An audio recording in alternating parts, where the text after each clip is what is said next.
Is at work because there was news out of China as well. Traders at the New York Stock Exchange, CME Group, and the NYMEX. Keith Bliss, nobody even looked at the beige book. It was sort of a beige footnote today from the Fed about modest growth. But China's GDP looked better than expected, beat by 0.1%. Plus, we've got mega merger discussion between Time Warner and Fox. What grabbed your attention? Why are the traders pushing this market higher? The only thing that draws our attention these days is what Janet Yellen says, what Janet Yellen testifies, and what the Fed says, ex the Fed beige book. I mean, listen, it really doesn't matter. We don't pay attention to earnings reports all that much, although you did see Intel rally a little bit, and we'll have pockets here or there where they'll go up and down based upon reports. But I got to tell you, Liz, it's been this way for some time. It's all about the Fed. And you need to look no further than actually what's happening at the small caps today. The Russell 2000 and the IWM, the ETF, which mirrors that, which follows that index, it's down while we've got an up market here, and this thing is trending higher.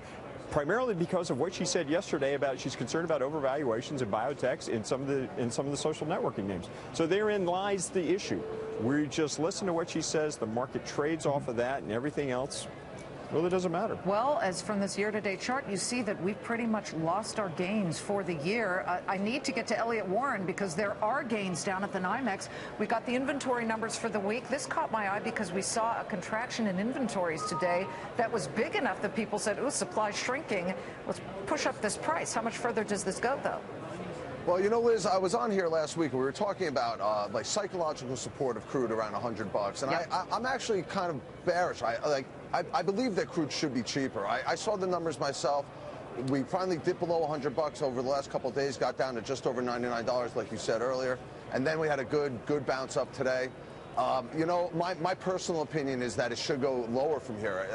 I can't really justify this rally. I see the stock numbers, but we all know that there's a ton of oil out there and there's more coming. So, you know, we'll get a short-term rally and then I think lower. A slight firming in the price today, but you and Jeff Grossman from yesterday are on the same page. There's not much to really push this higher. Let me get to Trent at the CME. We can't ignore treasuries. So many of our viewers own them right now. The yield on the 10-year is at it's at about 2.54 at the moment for that yield. Yesterday we had somebody calling for at the end of the year, the highest it'll go in a couple of years at 2.8%. That seems surely like a long ways off. What happens with treasury yields right now? Well, you know, I think you take a look at the 30-year also, and we have a lot of bid action there over these past few days, even as we see these equity markets move higher. If you take a look at what the bond market's telling you, it's not a believer in these levels. And I think what we're looking at here in Chicago more than anything is there going to be a catalyst that's going to advance these equity markets to that next level to the upside? As we mentioned, we had Yellen's testimony. It wrapped up today, largely a non-event in my opinion. It more reiterated some of the communications he's had recently.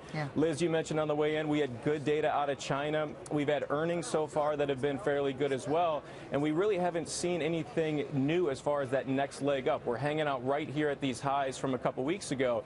I think the longer the S&P is here, the more susceptible it will be to a 4 to 5% correction here over the next couple weeks. And if the bond market's any indication, it certainly looks like that could be in the cards. And yeah, it's not much, but it would take us from, you know, this 1980 level down just beneath 1900. So it's something that we certainly have an eye on. If we can't break any higher, I think that's going to be the next course of action in the short term. 1980, that was a good year. But the S&P right now seeing a gain of about 7 points. Dow Jones Industrials up 64. Gentlemen, thank you very much for joining us on the Floor Show. We're 38 minutes away from the closing bell. 21st Century Fox Time Warner deal.